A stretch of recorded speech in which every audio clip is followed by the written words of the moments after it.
Welcome to Generations at Work, and today's topic, we're going to be having a conversation with Gen Z.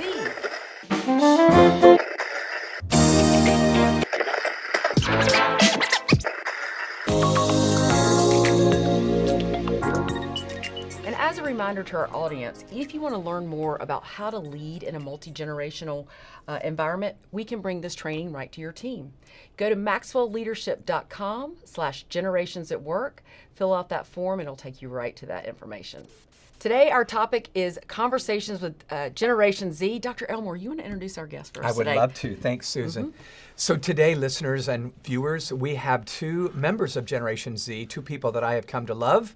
They're both in their 20s, and let me introduce them to you real quick, and then Natalie and Christian, we're going to let you fly with this. The first one is Natalie. Natalie, you and I met some years ago out in LA where you live, and I came to really appreciate your value add to the organization you work with and just your thoughts and insights. I think you're going to be helpful today. And then Christian, you and I met some time ago, and I've admired your entrepreneurship and your initiative. Both of you have that. But anyway, thanks for joining us today. Appreciate you being with us. Thank you. Absolutely. So let me start by just giving our listeners a quick roundup of Gen Z. Sometimes I think, Susan, we have business leaders that listen and they go, man, these millennials are all I got to figure out how to lead them. And I go, the millennials, sir, are your assistant managers right now. Gen Z represents the newest generation in the workforce. They would be young professionals, many of them right out of college. Many of them still in school, but the two we have with us are young professionals. So Generation Z would really only have memories of the 21st century, if you think about it. That's when they have grown up. They're the new kids on the block.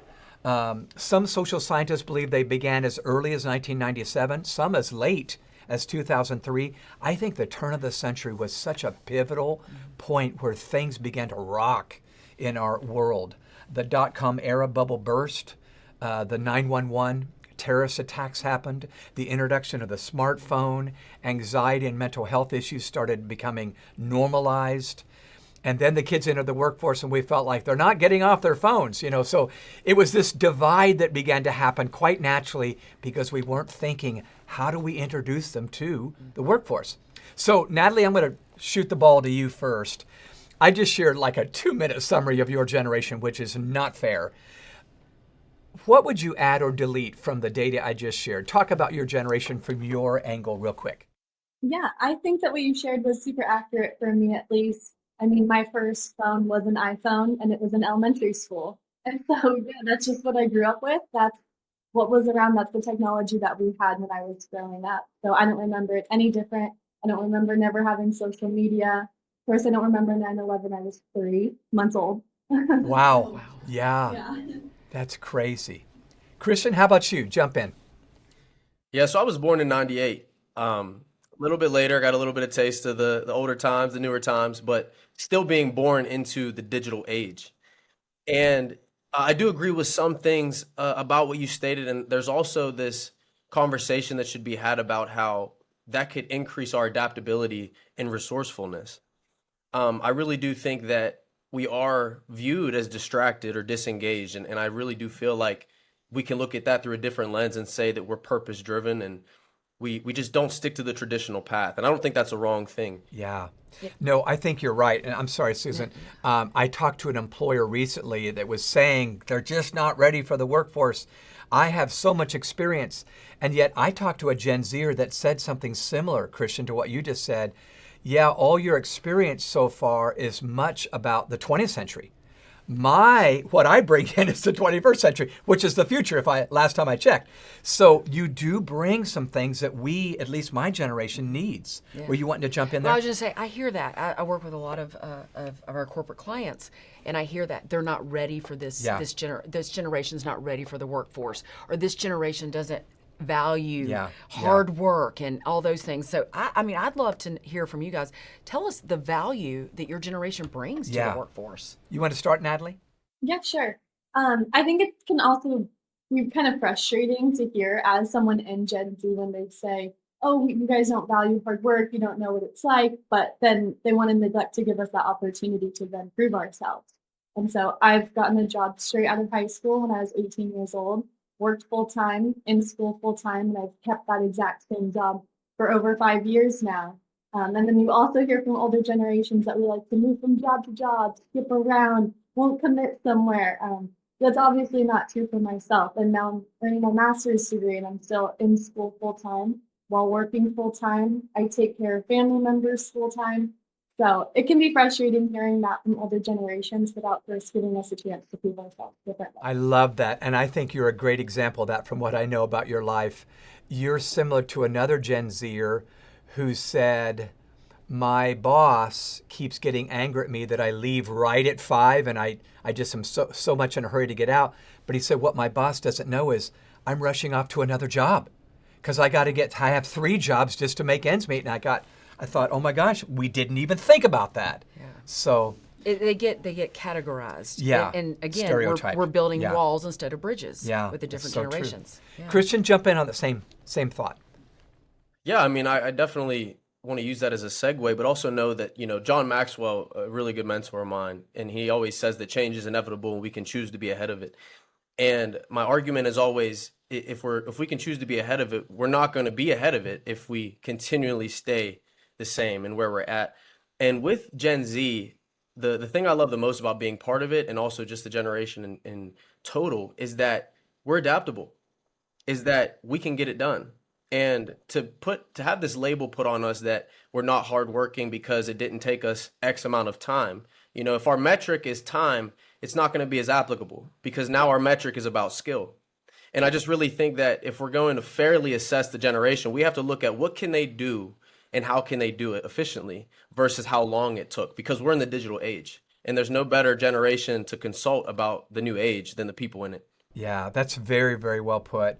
I remember being your age and being on staff with John Maxwell right out of college. And I remember he didn't ask me to clock in. He asked me to put out. And that's results were his love language. And I love, you just described it that way. If bosses would quit looking at the time clock and look at the productivity, we might get somewhere. So how do we get, leaders from other generations? How do they lead you best? Like, what is it? And I think setting the expectations, but how can leaders lead you best, this generation, Gen Z? Natalie, you want to go first? Sure.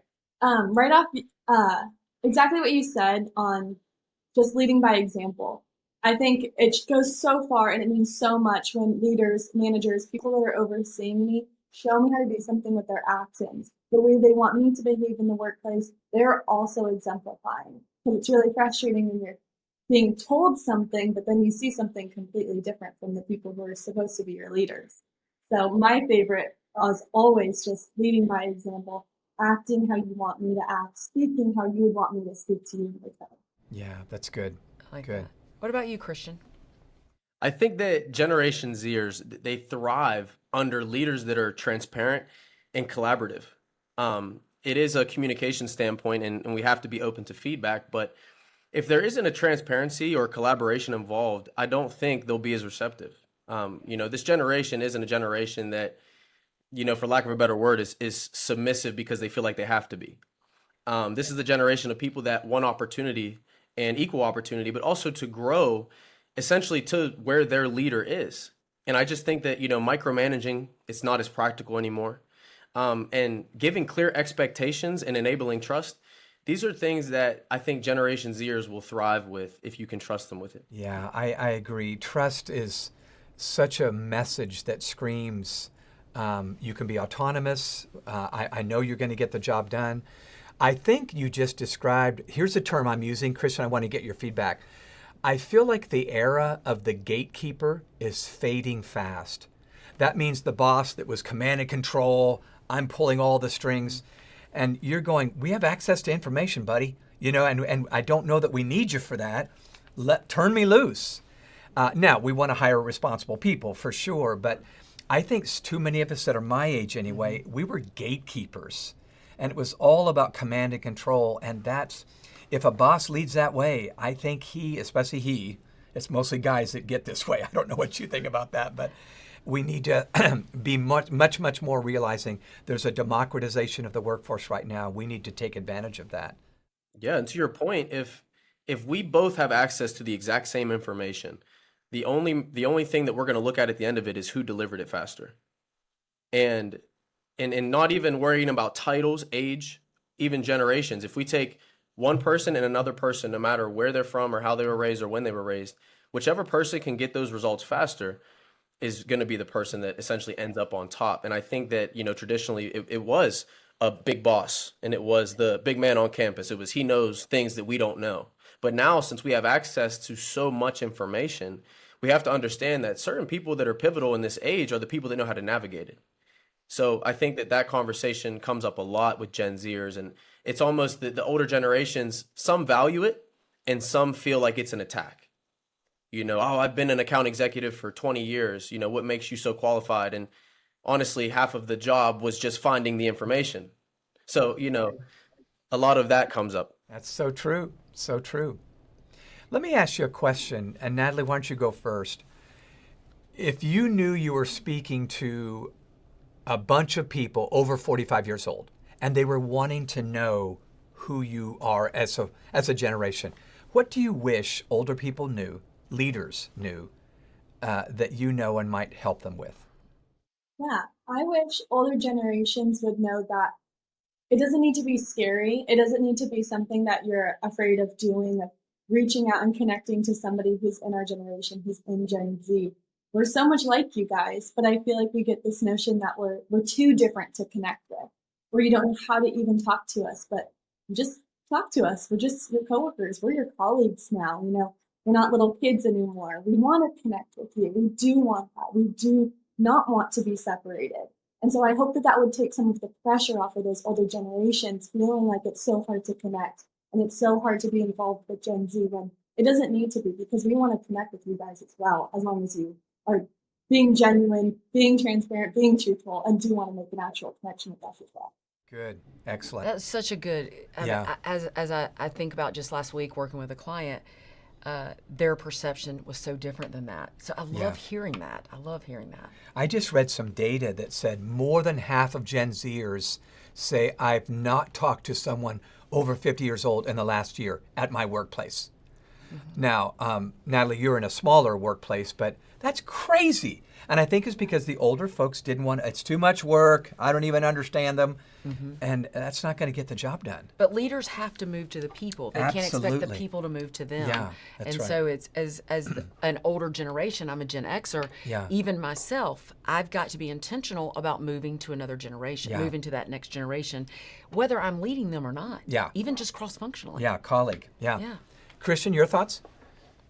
Something I definitely have to share with older generations is that we are not lazy, but we do work differently. And I think that we both care about impact and purpose. Through generations, we have our different variables. But I just think that Generation Zers, they don't believe in the traditional workplace hierarchies. They just don't. They just don't want, they look at leaders and they embrace it through action, not their title, and responsibility. And I just feel like we all have a collective responsibility to get the work done regardless. We can't use the same metrics we used to, and we can't look at the things that we used to look at in order to dictate who needs to be where and how long. I think that we need to pay more attention to how we're getting things done. And if we're more of a collaboration, as I said earlier, it'll be done either way. So I really think that other generations need to understand Gen Zers are not lazy. Yeah.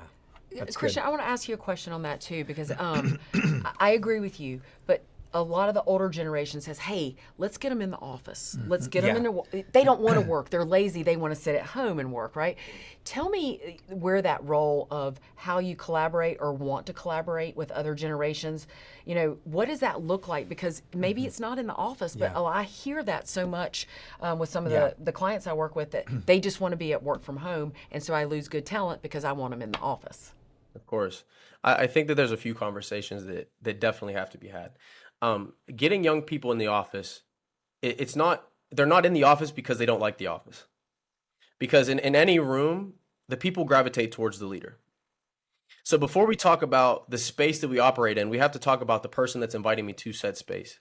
We have to look at how well are we communicating?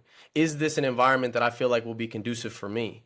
And if you can't relate to not even just Gen Zers, but any generation, if you can't find a connectedness or relatability, there's no trust.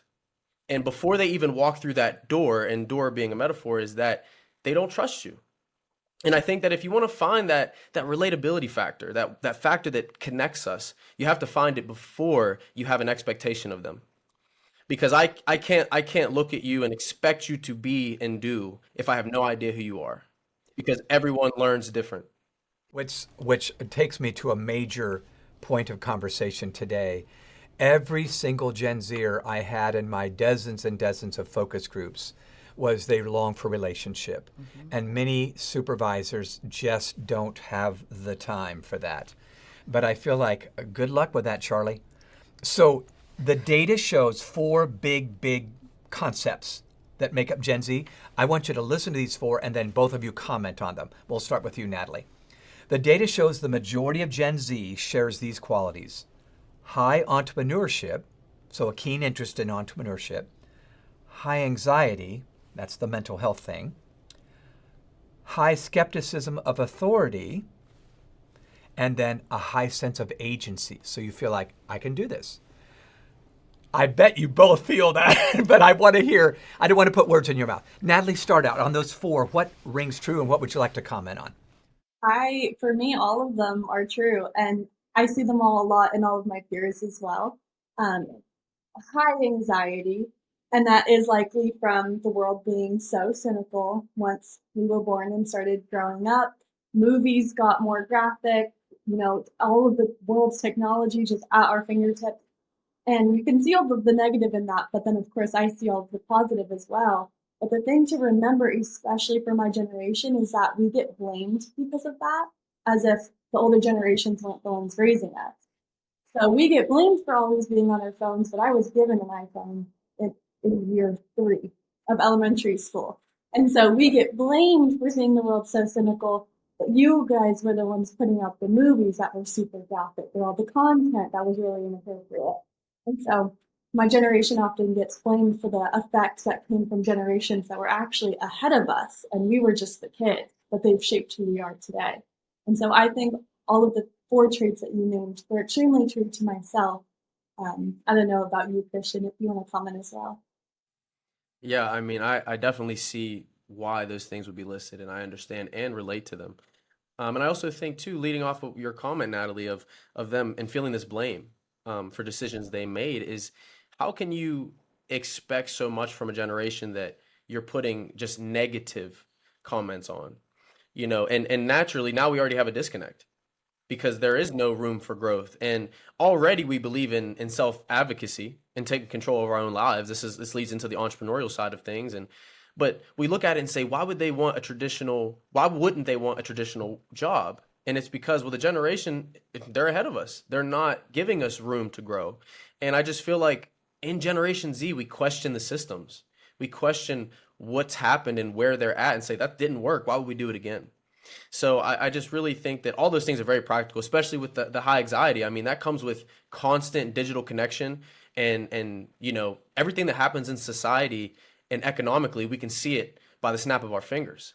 And whether that be a good or bad thing, there's going to be anxiety because it's so unexpected and we're not prepared for it. So I think those are all valid arguments.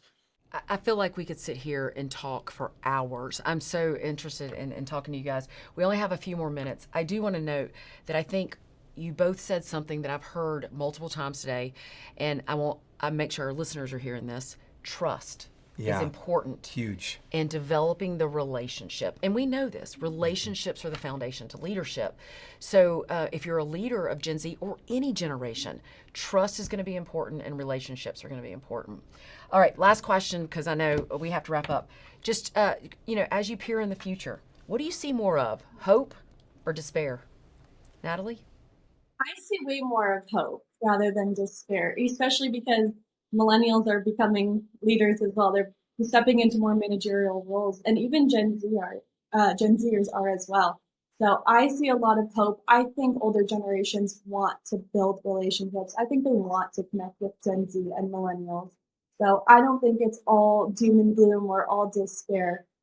As long as the people that are currently in managerial roles are acting like leaders, not like managers, because again, Gen Z doesn't really care if you have the title of manager. Are you acting like a leader? And if so, then there's a lot of hope.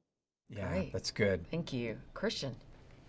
I think that I can understand why it's hope or despair, but I really think that we're going to land on hope every time, especially with this generation, because even through climate issues and economic uncertainty and just the world seeming like it's ending various times, I think that through Gen Z, they're always pushing for change. They're always innovative. They're always inclusive.